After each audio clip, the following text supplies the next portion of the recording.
Good morning and welcome to Across the Arts. I am your host, Patrick D. McCoy, and thank you for joining me for this very special installation, or rather the inaugural interview of the MAESTRA series, celebrating women conductors on the podium. I am elated today to have my first inaugural guest of this very special series, Rénee Baker. And before we begin to talk to Maestra Baker, I do want to give a brief introduction, and then we're going to unpack her career with the Maestra sharing with you herself. According to Arlene and Larry Dunn of I Care If You Listen, composer and conductor Rénee Baker is a dynamic force in the creative music scene in Chicago. She has crafted a unique compositional approach by melding classical training and 23 years as a founding member and subsequently principal violist of the Chicago Sinfonietta, with deep artistic impulses nurtured by her involvement in Chicago's Association for the Advancement of Creative Musicians. Among her highlights, Baker conducted the Chicago Modern Orchestra Project and Singers and the premiere of her Sinfonietta Towards Absolute Emptiness at the Museum of Contemporary Art, Chicago, which commissioned the work as part of their year-long celebration of the 50th anniversary of its founding. Now, of course, it's more to the story than that, but I'm going to let you tell it. Please welcome, good morning, Rénee. Hey. I am so glad you're here. And like we had talked before we even got on the air, this is a long time coming, and I'm so glad that you're here. But of course, every conversation when I talk to artists, I must always start with the pandemic. But yourself and conductor Wayne Marshall is going to be kind of different, because when I talk to many other people, we were in the throes of it. Now we're kind of somewhat coming out. So Rénee, talk to the listeners about how did the pandemic initially affect your creativity as far as your conducting engagements or just overall? Well, our last large event with the Chicago Modern Orchestra Project was at Symphony Center in Chicago. And it was my Josephine Baker project, A Sovereign Pout. So at that time, though, we didn't really know that the virus was here, or at least we were pretending that we didn't know it was here. Mm-hmm. So February 29th was our last big sold out performance. Then a couple of weeks later, we were done. Everybody, the world stopped on a dime. But for me, it was the sabbatical that we all always say we always wanted, except we just didn't want the prospect of dying to be part of it. I know that's right. But I really took that time and I said, this is a kind of a little bit of a blessing, in that in this time, I need to create so that when we come out of this, I've got a lot of new stuff, and I'm energized and not demoralized by what we just came out of. Mm-hmm. So every month it was kind of like, well, let me craft this project and work on that project and paint this and compose that and work on this score or that score. Because I assumed that when we came out, that audiences and venues would be so hungry for projects that there'd be something for me to do. So in that way, that was the biggest influence. Stay out of stores, stay out of bars, stay out of places where people would be breathing stuff for me. My goal was to survive it and come out of it with product. So here we are. I'm vaccinated. I'm hoping to hit the ground running as soon as venues and people aren't scared to go out.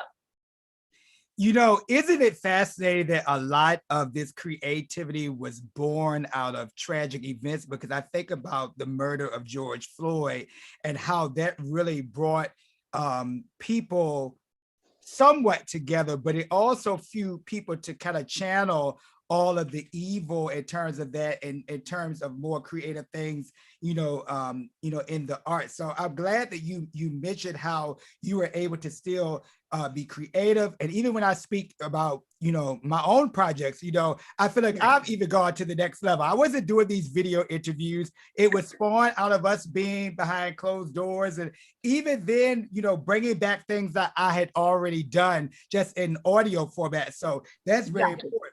Now, Rénee, I always like to introduce these interviews to a person as if they don't know anything about your career. So talk to me about, how did your initial interest in music come to be?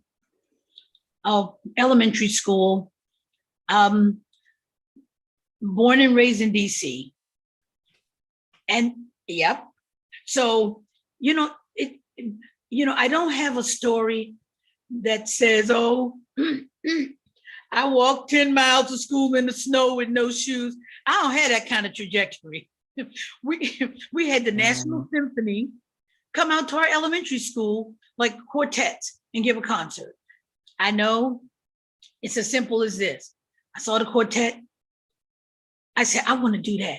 I don't know what I want to play, but I want to do that. So my first love was about playing the violin and the viola.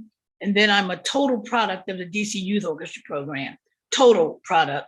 And knew that music was the only thing that I really understood that I was good at.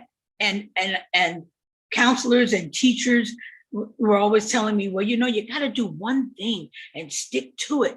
That's the only way you're going to be good. Well, okay. So many years past that, of course, I understood that if I had a skill set good enough to become a professional musician, that same skill set would serve me in other arenas. Right. But coming out of the DC public school system, and then college, I went to, what was then Federal City College. It didn't become UDC till much later. And then doing my master's work at Vermont College of Fine Arts, and then doing my doctorate through Paideia Institute in Stichting, the Netherlands. And I just always loved everything about music. And so I know that even as a viola player, that I hadn't really discovered everything that I was capable of doing. And so once you stop thinking about what everyone else is doing, and stop looking left, stop looking right, and stop looking at his trajectory and how she got there, you just do your own journey. That's right. That was, and it's simple as that. I've had someone make the comment to me, oh, well, you're from DC, so I understand your hustle. Really, you don't understand anything. What you don't know is that I'm a believer. Mm-hmm. I was responsible for honing my skill sets. And then my faith says, you ready? Okay, here it comes. Boom, boom, boom, boom. Here are the opportunities. And I was ready when they came along. So that's the journey. Simple. That's amazing. I want to go back to when you were talking about playing the viola and playing violin. Mm-hmm. Do you kind of remember an idea or estimate when you first maybe saw a conductor and decided that you wanted to step on the podium? Because a lot of times, I'll be honest, I always, saw a lot of men on the conductor, either on the podium rather, as a child. And as you heard in my introduction, I was doing this Maestro series where I highlighted all these men, but I said, wait a minute, I know it's some women conductors out here. And I know your mainstay conductors like Marian Alsop or Faletta and things like that. But you know what I'm getting to, you don't ever see a lot of Black prominent women composers or the podium in the forefront. So my question again to you is, where did you realize that you wanted to step on that podium and be in front of the orchestra or the ensemble? Gotcha. Through my experience and working with Paul Freeman in Sinfonietta, Paul Freeman was the dude. Paul Freeman kind of embraced me and said, you know what? This girl is a doer. She's a real go-getter.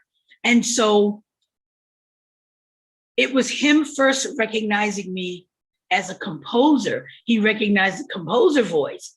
And then he actually commissioned 2 pieces for Sinfonietta from me. He had never heard anything of my music except for at wedding receptions and stuff. And he was like, who are all these composers? Well, they were me, because I had made my own wedding books.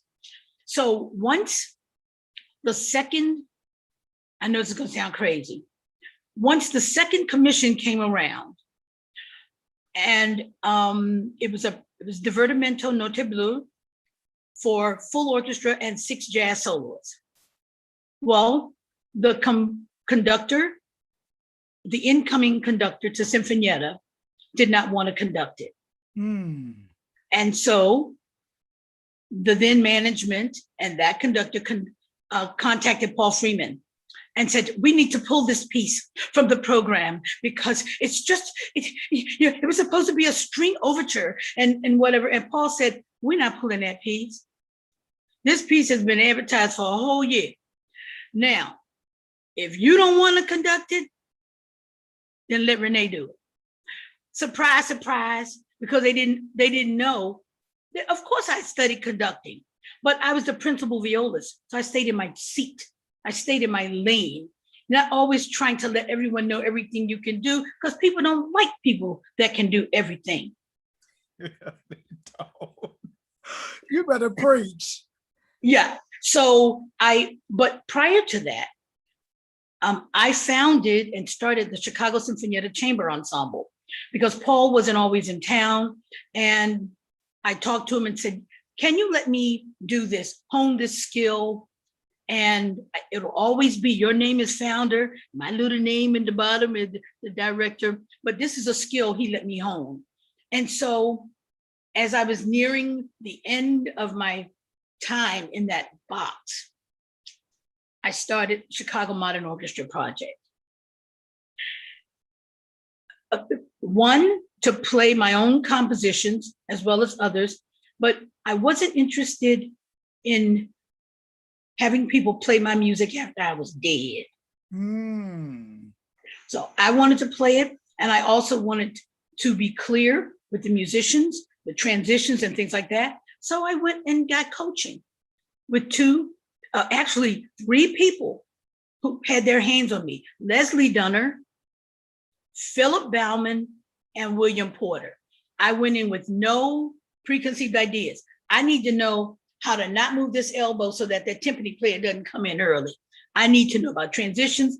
I'd seen this as an orchestra player, but it's a different thing when you're on the podium than when you're sitting in the orchestra watching a conductor. So there we have it. This wasn't something that we necessarily said was going to be one of the talking points, but you just kind of lifted it up. Really, you did lift it up, because when you mentioned those people like Leslie Dunner, and then you go into different workshops, I find sometimes that people are kind of reluctant to receive constructive criticism or mentorship or any kind of thing like that. Could you maybe talk about how important it is to be open to being mentored?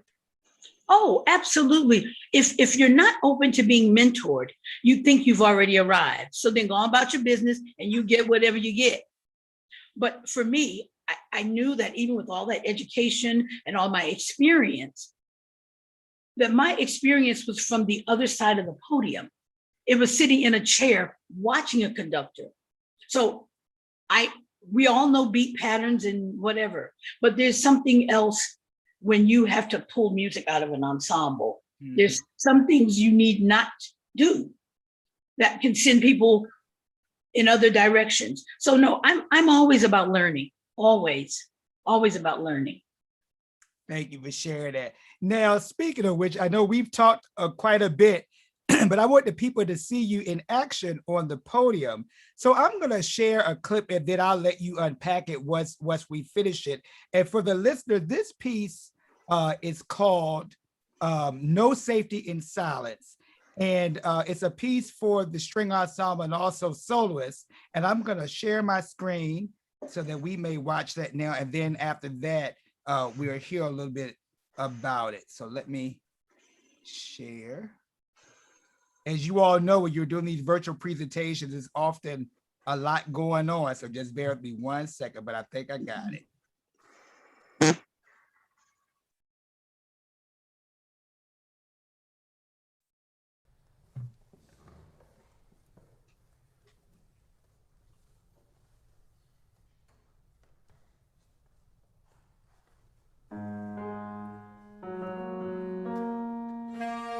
An admission of guilt.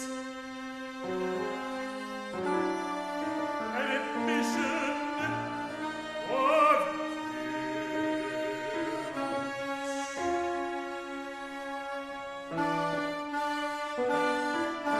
silent, silent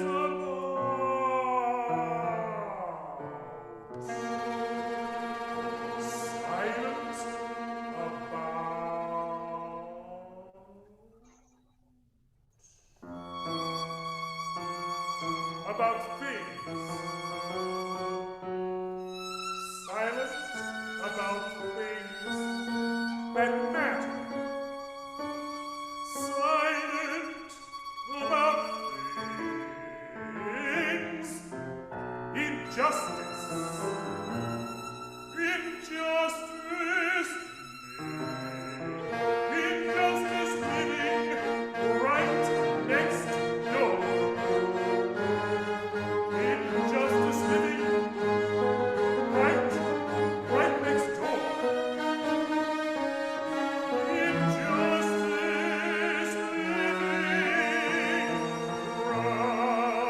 right next door. Right next. So I'm gonna go ahead and stop right there because sometimes when you play the whole excerpt, you have an issue with your video. But Rénee, first of all, before we start anywhere, can we start with that voice that we heard? Could you maybe tell the audience members about that voice? Yeah, Philip Lima was introduced to me by the staff from Castle of Our Skins, Ashley Gordon and Anthony Green. And I know that very often the pieces that I write are a hybrid, a mix of everything that I've absorbed. So classical, creative, jazz, bebop, all of it. And so what I needed was a vocalist who could not only take the written line, but you had to read the words and understand what the impetus of the piece was, and that the title, No Safety in Silence, applied to them also. So the whole idea about no safety in silence is that so often we see, notice, hear, experience injustice, but we think that the way to get along is just to get along. So we don't say anything. Now, unfortunately, saying something has gotten a really negative connotation. But in order for things to change for you as an individual, you have to address things. You don't have to address everything aggressively. You know, everything doesn't have to be, with your fists in the air and all that, but you do have to open your mouth.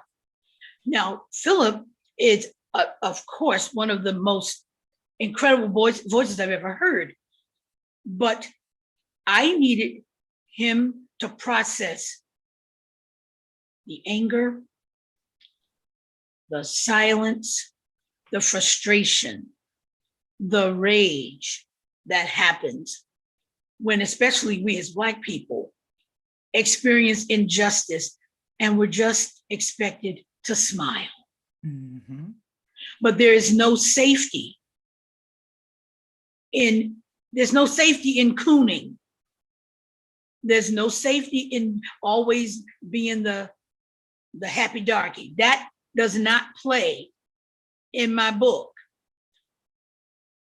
Now, we don't always perpetuate the injustices, but if we recognize them, we have to say something, and it might mean that you might not get that job. It might mean you might not get that position. It might mean that they might think a little less of you because you made them uncomfortable. That's not my problem. My problem is to express what I think and feel through my practices, my vehicles, my painting, my films, my composing, my conducting, my playing. It's all one big mirror. And it shows what I am and what I think. And those opinions can change also. So even as I learned conducting, if something comes along that seriously challenges my thought process, I can look at that too. Doesn't mean I'm going to change, but it means I can think about it. I can be open. So that was a very, very, as easily as it came off. It also challenged a lot of notions of the instrumentalist, because although the parts are written, there are things that I needed people to do that weren't necessarily in the score, but you had to follow me very closely. And it worked, I think. I think so too. And I just like the fact that you mentioned something that a lot of people have been going through in the pandemic. Yeah. Also through witnessing George Floyd and all the other horrific murders of Black and brown people. Yeah. But the thing that you kind of lifted up is the fact that you can't be afraid to speak your voice with the fear of retribution, or you might not get this job or things like that. I mean, it might happen, but I think if you're authentic in what you're saying, then that's just a job. And to speak to what you said earlier about faith, I have a faith that knows that God is going to bring it back around wherever the way. It probably was a door that was meant to be closed. Right. So the other thing about speaking out, I think as composers and conductors, especially people of color, we have to be careful that we don't keep engaging in the celebration of trauma. Mm-hmm. Now, we can address things, but I think we have to, I'm more interested as a composer in celebrating George Floyd. Mm-hmm. Personally, I don't want to write a piece about the 8 minutes and 46 seconds that the knee was there. Okay, that's going to be addressed through the justice system, et cetera, but we have to find celebration in the journey also. So it's not just about George Floyd. Do you have something to say? And do you have something to say even when there's not a headline that you can grab onto and do your little ambulance chasing? We have to be better than that. So what we bring to the table has got to have substance and not always, see, I'm writing about what white people did to us. See, we know what's happening. So you can write a piece to talk about that, or you can do something about it. Make sense? Yes, it does. It definitely does.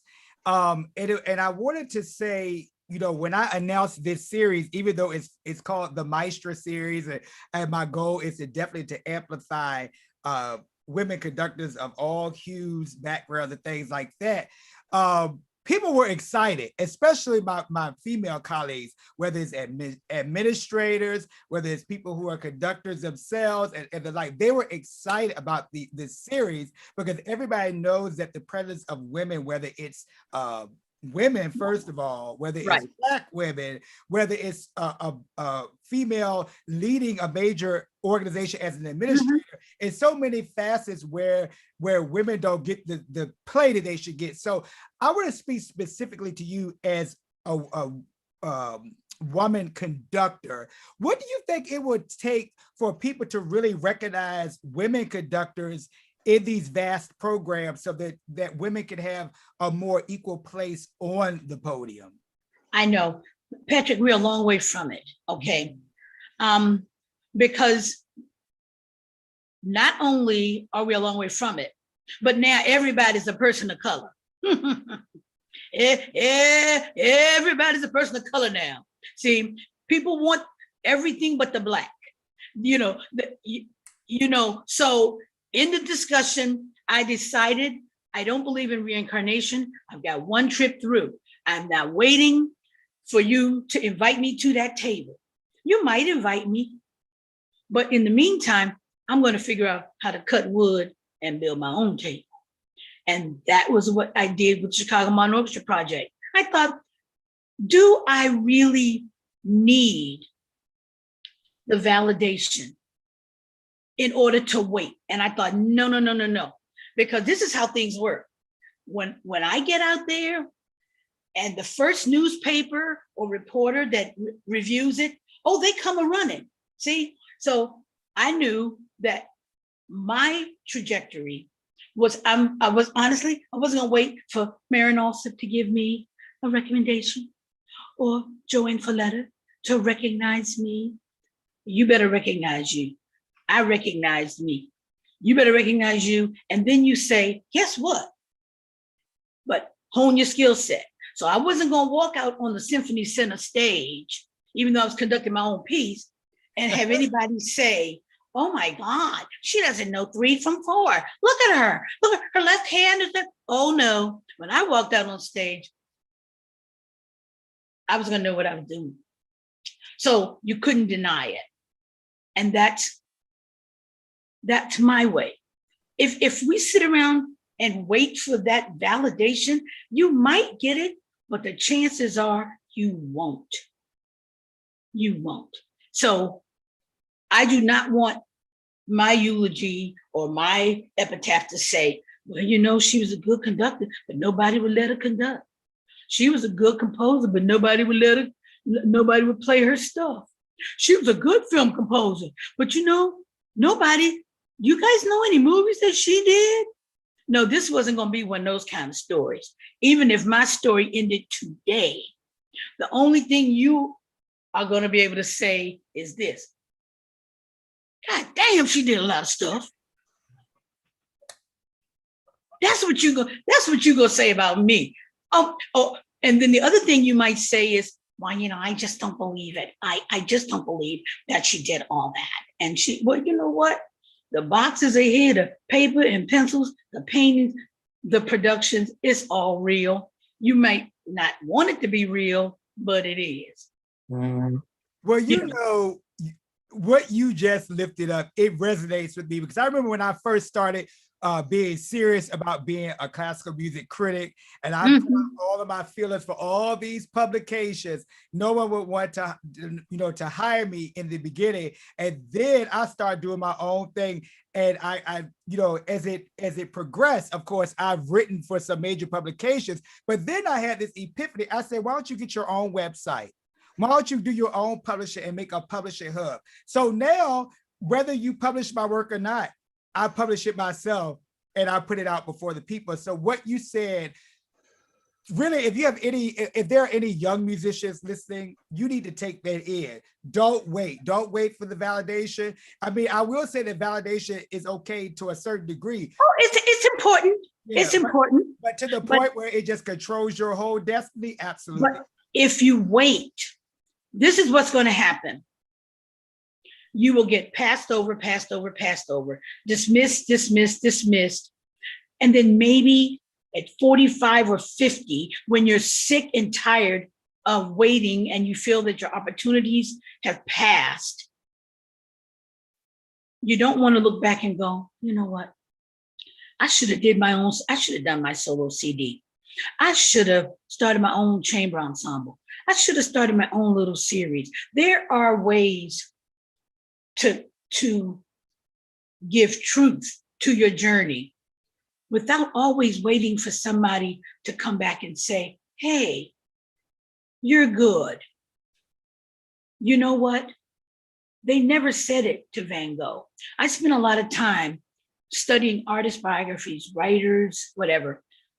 And if things are true, Van Gogh sold one painting during his entire life. He was miserable, cutting off stuff, drinking. I mean, he was miserable, but he found solace in his art. But now they're selling his stuff for millions and millions of dollars. That's exactly right. Perhaps, and maybe just perhaps, if he had not, and this is for any artist, because I'm in that vein also, you don't wait for the galleries, you don't wait for the salons, you don't wait for someone to say you're good. You say, I'm good. You say, I'm good. I'm good. And I can get better. I'm good. And then you work your trajectory. And the greediness of all of these other things, they'll find you because somebody over there is selling. Oh my goodness, she did it. Let's latch on. It's just the way it is. But you don't want to be bitter. You don't want stuff to fester because you need that energy for your creation. That's so important. Now, as we wrap up, I wanna bring something up. I would say a few months ago, I had the opportunity to attend a special presentation of an artist. And this artist emphasized the whole idea of having your team, because sometimes, you can be playing your instrument and then you got people around you, they say, oh, that's wonderful. And you're flat the whole time, or, oh, that sounds wonderful. And that's great. And so this person would just really emphasize that whole idea of a team. Who is your team? My team, on one hand, in CMOP, are the core of musicians that I've been working with for the last 25, almost 30 years. Wow. The stick makes no noise, okay? And so you need people who buy into your vision and who also help you celebrate good musicianship. And that's something I learned from Paul, musical excellence through diversity. I don't strive for all Black anything. I strive for inclusion, and I want the best people. So many people that I know hire only stars. Well, you know how long that lasts? Not very, because you got an ego and they got egos, and none of it's gonna last very long. I prefer to have rank and file good musicians who stick with me. And that's exactly how I made the switch from not just the concert hall to recording the film scores. It's the same folk. It's the same people that you dismissed because they didn't have their own show at the Kennedy Center. Come on. Can they play in tune? Can they vibrate? And are they nice? I start with those. And then come on time. Because if you're late too often, then you are saying you don't respect me. So we can part friends. So that's my team for CMOP. Boy, I've had the pleasure of working for the last 4 years, before the pandemic, with the Chicago Symphony Organization. And so they've brought me on as the artistic consultant for the African American Network. So working within that structure, did I ever see that coming? No. But how many Black people do you know? Well, I know Anthony Davis has had his operas done at Lyric, X and Amistad. How many Black people you know that have taken their opera into Symphony Center, and not only taken their opera, took their people, took their singers? I don't know of anybody other than me. But can I stop right there? Yep. Because you were saying how you asked the question, how many would take their singers or their musicians. I think sometimes we don't always do that though. Like, we get a big opportunity, and if we have the people that in our network, we can bring our great singers or our great instruments that we know, we don't really, I'm just kind of reaching, but I will say I have seen it where we don't really advocate for our own to have that. Oh, we don't. Look, with us. I've seen so-called Black Afro-diasporic opera, white conductor, all white musicians, but you got Black people on the stage because you needed a little bit of crooning.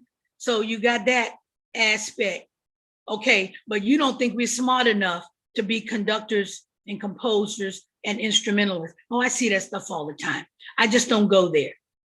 Yeah. My thing is about inclusion. You will see everything on my stage. You'll see everything in my casts. You'll see everything in my audiences. The demographic is huge and broad. So again, I'll leave with this example. The most popular Black movie ever, Black Panther. The blackest, blacketier than black, blackies, black movie. But we didn't do the music. So if you didn't know, look it up, because it wasn't one of us. So we get these opportunities. We'll let the costumer be a Black. We'll let the makeup person be a Black. But when there's an opportunity to really bring somebody along and help a person of color, so often we go more for the dollars or the visibility, and we give that opportunity to anyone but a Black person. So there's a lot of that. There's a lot of Black programs being done with lots and lots of white musicians. You know, you on the firing line for that thing at Oberlin. Oh, yes. Yeah, we can talk about it. I mean, and a lot of people had a lot of this. What I found in that whole scenario, for those who are not familiar, Oberlin was promoting this concert of Black artistry, and it was music by Black composers. But when the advertisement came out, all of the pictures were of all white musicians. Now, I think people misunderstood me. I don't care if the people were Black, red, green, polka dot. I mean, if you could play the music, you could play the music. But the thing that got me was it was promoted as Black excellence or Black artistry, and there was not a Black person on the advertisement. On the poster. So a lot of people kind of misconstrue that. But at the same time, it was other people who didn't look like me who were saying the same thing, but because I said it, I came under fire. So I just think that it was just a interesting thing. But yes, the Oberlin thing, gosh, there's so many recent things I can talk about, but I don't want to get it short. No, but you know what? What we have to understand is that activism happens in a lot of different ways. Activism is not always walking down the street with a sign. Activism is sometimes not being silent when you see something, and you didn't approach that in a negative way. You just showed facts, okay? And a lot of people didn't want to see that. And who in the world didn't catch that? Okay, so anyway, but working inside the bastion of classical music, we have to carve our niches. We have to, if we want to be there, we have to be present. And we don't have to be tap dancing all the time. We need to be doing music at high level. And everything ain't Porgy and Bess. I love it. But we are capable of everything. Everything.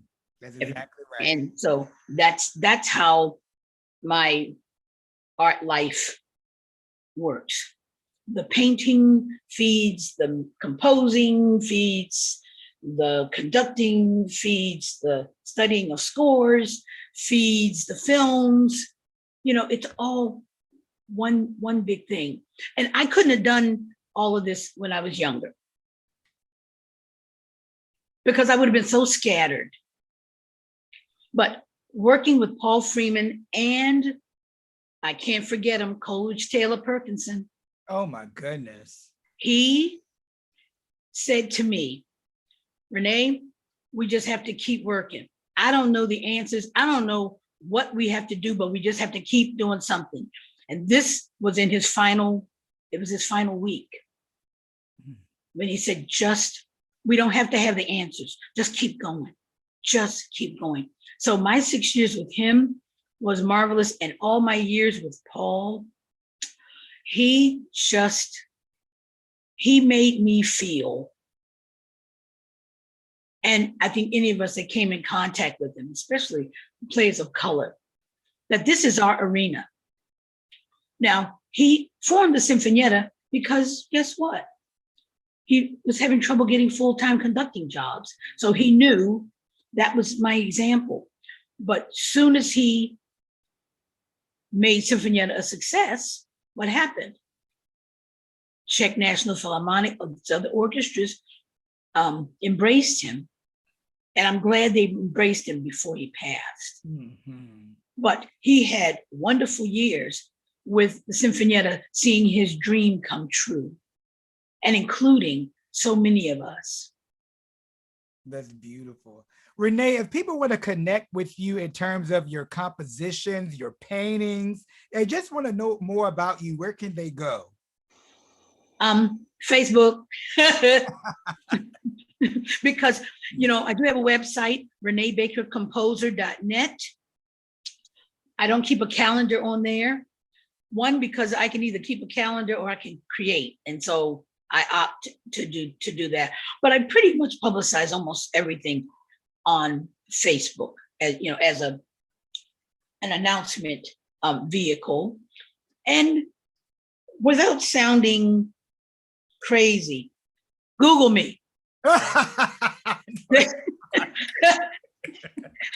I mean, we put this stuff online for a reason, and it's not just to have presence, it's to share information.